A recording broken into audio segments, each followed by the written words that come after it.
rapport aux images taillées Ouais. dont tu parles. C'est que maintenant, les images taillées, elles ont une autre forme en fait. Parce que maintenant qu'on est on est dans le 21e siècle, on est maintenant aujourd'hui, on n'est plus à l'époque de Babylone la Grande. On est à cette époque où maintenant c'est l'économie, c'est c'est ces choses-là qu'on vénère, tu vois. C'est Monsieur le Président qu'on vénère, c'est les chefs d'entreprise, c'est tout ça qu'on vénère, c'est l'argent qu'on vénère aussi. Tout ça, c'est ces idoles et ces images taillées qu'on fait maintenant, tu vois. Et du coup, moi je le vois comme ça, tu vois, je le vois par rapport au monde d'aujourd'hui, tu vois. Et je me dis que je suis pas prêt, tu vois, à travailler pour ces gens-là, à travailler pour avoir des idoles comme celle-là, tu vois. Parce que, comme tu le dis, le seul vrai et unique Dieu qui a créé terre, ciel, mer et nature, mais l'être humain a détruit tout ça. Ouais. Et Babylone a contribué à cette destruction, tu vois. Et que maintenant, maintenant, on est détruit par ses propres idoles de l'être humain, quoi. Bien sûr, bien sûr. Voilà, c'est la seule réaction que j'ai par rapport à ça. Il y a aussi cet aspect-là. Ça peut paraître con, ça peut paraître débile, tu vois, mais c'est la seule réaction que j'ai par rapport à ça, tu vois. C'est vraiment un bon soulignement aussi qu'on peut ajouter par rapport à la propreté, mais aussi à ça. Donc il y a plusieurs aspects de Babylone. Ouais. Donc Babylone est incorporée à peu près en toutes choses, mais c'est le péché sous toutes ses formes. C'est le péché, c'est la mammon, l'argent, c'est beaucoup de choses, hein, Babylone. Donc on peut avoir des idoles, plusieurs idoles. Ça qui est terrible. Ça qui est terrible. Mais nous, il est écrit dans 1 Jean 5, 20. Voilà. Nous savons aussi que le Fils de Dieu, Joshua, est venu et qu'il nous a donné l'intelligence, donc il nous a donné l'intelligence pour connaître le véritable. Et nous sommes dans le véritable. En son Fils, Yeshua Mashiach, donc Christ, c'est lui qui est le Dieu véritable et la vie éternelle. Petits enfants, gardez-vous des idoles. Donc on va se garder des idoles et on doit s'accrocher au Créateur Tout-Puissant au travers de Yeshua. Ça, c'est très important, vraiment. Et maintenant, nous allons voir l'aspect suivant, donc ce qui concerne les idoles de ce monde actuel, donc les fêtes babyloniennes. Et c'est ça qu'on va dénoncer maintenant. Voilà. Donc, on va voir les fêtes babyloniennes. Donc, on voit le mitraïsme, le culte du soleil et la pièce romaine Sola Invictus. Donc, j'ai mis en image quelques idoles. Là, ici, Mitra, vous voyez le mitraïsme, qui a été repris par la papauté, donc, anciennement par, comme vous le savez, Constantin Ier. Hein. Et on voit ici, il est écrit dans le prophète Jérémie, « Jusque dans ma maison qui porte mon nom, ils ont installé de leurs infâmes divinités, de façon à la souiller. Ils ont édifié des hauts lieux de Baal. » Voilà, Jérémie 35, 34, 32. Voilà, donc vous voyez ici l'abomination, Noël, est le nom d'une fête célébrée chaque année, majoritairement dans la nuit du 24 au 25 décembre, ainsi que le 25 toute la journée. Elle commémore la fausse naissance de Yoshua, donc de Jésus de Nazareth, hein, en réalité avant la fausse christianisation de l'Occident par les Romains. Elle était appelée Deis Natalis Solis Invictis, ce qui signifie et correspond au jour de naissance, Sol Invictis, hein, soleil invaincu, le jour du soleil. Une divinité solaire apparue dans l'Empire romain, voilà.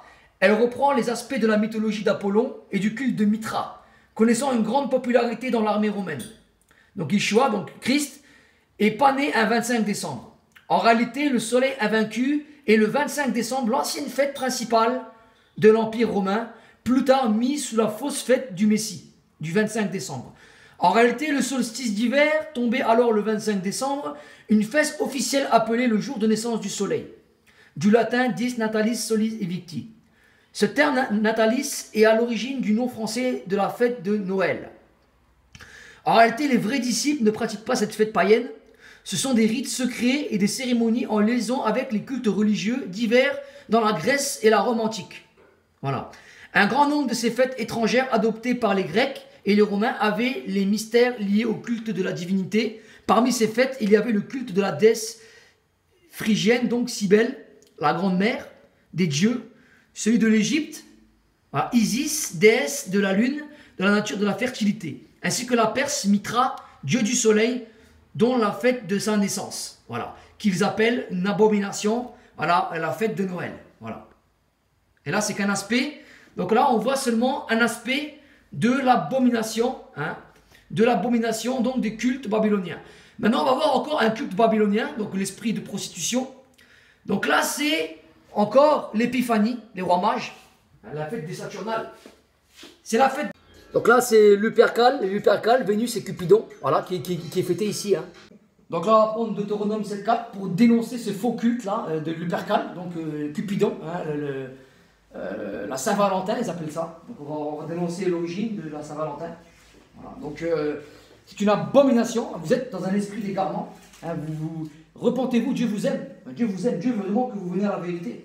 Donc Deutéronome 7.4. Voilà.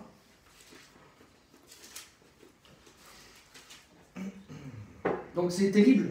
Vraiment. On va l'avoir un petit verre d'eau pour la comprimer. Oui, d'accord. Donc, t'écoutes. Tu ne contracteras point de mariage avec ces peuples, tu ne donneras point tes filles à leurs fils, et tu ne prendras point leurs filles pour tes fils. Car il détacherait ton fils de moi, et il adorerait des divinités étrangères. Et la colère du Seigneur s'allumerait contre vous. Et il te détruirait promptement. Voilà. Donc ici c'est écrit, il te détruirait promptement. Donc là le Seigneur ne veut pas cela. Il en abomination ces idoles. Alors, on va voir ici maintenant, les traditions et coutumes proviennent des faux festivals païens, donc, les plus pervertis sexuellement de l'histoire ancienne. Les Lupercales et les fêtes de Junio Februata. Les Lupercales aussi connues en tant que fête de licence sexuelle. Célèbre le 15 février étant observé des anciens romains en l'honneur de Lupercus, le dieu de la fertilité et de l'agriculture, le protecteur des troupeaux et de la récolte, les chasseurs, etc., les loups, etc. Tout le schmilblick, quoi. Et on voit ici le mot février dérivé du mot fébrua et signifie donc purification. Et on va voir pourquoi. Hein. Pour les Romains, février était aussi consacré au Fun Februata, la déesse de Fébris, fièvre de l'amour, des femelles et du mariage. Le 14 février, des billets de pièces et des papiers de lesquels étaient écrits les noms des adolescents et des adolescentes étaient mis dans un récipient en 494 après Jésus-Christ, donc le Christ, son calendrier romain. Le pape Gélase a rebaptisé la fête de Junion, donc de Saint-Valentin qu'on appelle aujourd'hui, Februata, en l'appelant la fête de la purification de la Vierge Marie, une abomination. Le pape Gélase a rebaptisé la fête de Junion, Februata, en l'appelant la fête de la purification de la Vierge Marie. Elle est aussi connue sous le nom de Chandeleur, la fête de la présentation, la purification de la Sainte Vierge, les fêtes de représentation de Christ au temple. La mythologie romaine, Cupidon est l'équivalent du dieu grec, l'amour Eros, désiré, amour personnifié Cupidon. Voilà. Donc c'est une abomination. Hein, voilà. Et elle accompagne de sa mère Vénus, déesse de l'amour, de la beauté. Cette fête donc a aucun rapport avec le Messie et ses origines. C'est vraiment des origines ici que vous voyez païennes. Et le pape a mis cela comme coutume.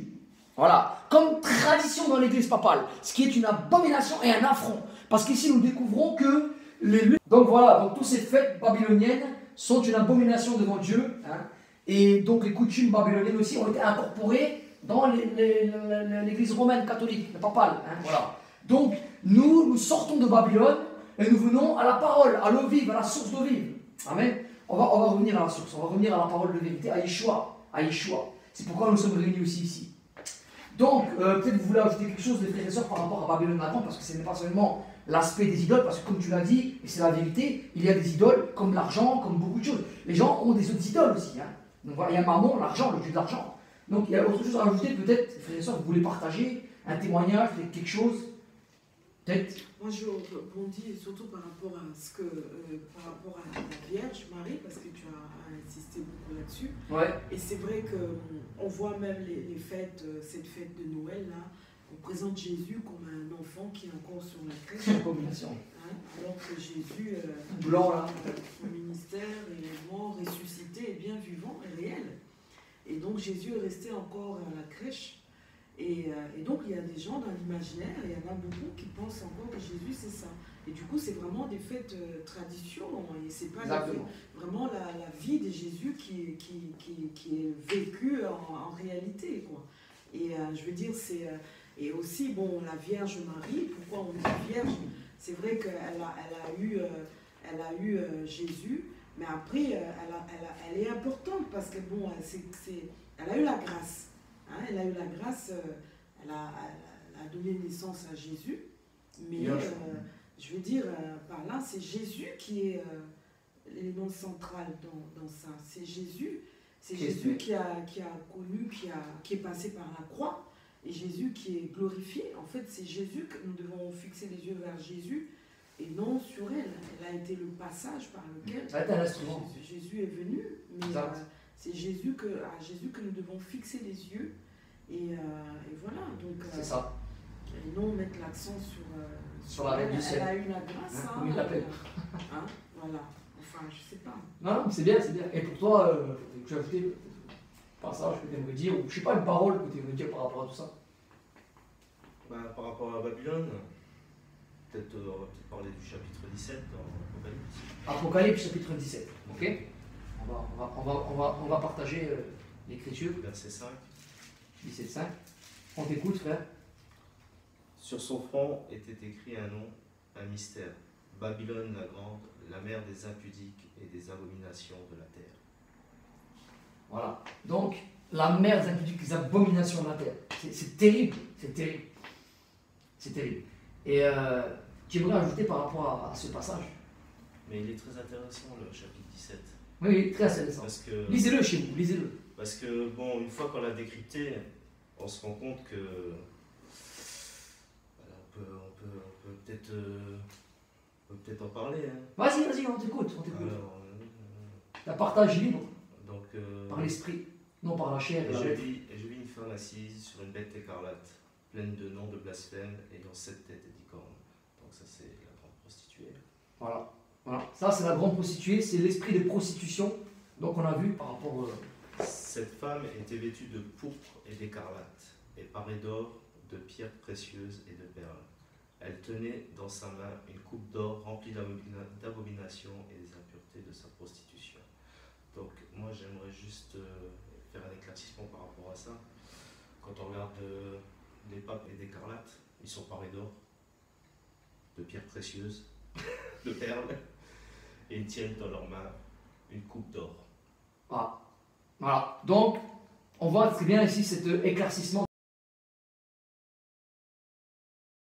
Donc voilà, donc on va clôturer là-dessus et peut-être tu as ajouté, frère, peut-être? Bon, rien. Ben voilà, donc vraiment sortez du milieu d'elle, vraiment, et voilà, n'ayez pas des idoles, hein, des idées, parce qu'au travers de ces choses-là, vous adorez ces dieux-là. Et vraiment sortez du milieu d'elle, au moins vous le savez, vous êtes au courant de toutes ces choses qui se véhiculent peut-être dans votre vie. Au travers des religions, il y a eu les guerres, il y a eu le pouvoir, l'argent, les richesses. Ce sont quelque part des dieux, hein, donc c'est terrible. Et ça a créé toutes ces abominations. Hein. Dans l'Apocalypse, il est dit que voilà, toutes les choses qu'elle a faites, hein, cet esprit de prostitution. Hein. Vraiment, voilà, revenez à la source, revenez au Messie Yeshua, revenez au fondement même de sa parole, et vous serez dans la vérité. Voilà.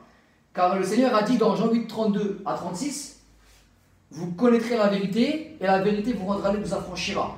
Et si donc le Fils Yahushua vous affranchit, vous serez réellement libre, libéré du péché, libéré de l'idolâtrie, libéré de toute chose qui vous empêche d'entrer dans le royaume de Dieu. Voilà, on vous dit merci vraiment, et on vous dit à bientôt pour les auditeurs qui nous ont écoutés, pour ces passages que nous avons partagés ensemble. Et voilà, puisque rien d'autre n'est à ajouter, vraiment, on vous dit venez au Messie, voilà, celui qui croira, hein, qui sera baptisé, sera sauvé. Vraiment, on vous invite à venir vers lui et on vous dit vraiment n'attendez pas, car le royaume des cieux est proche. Voilà, à bientôt.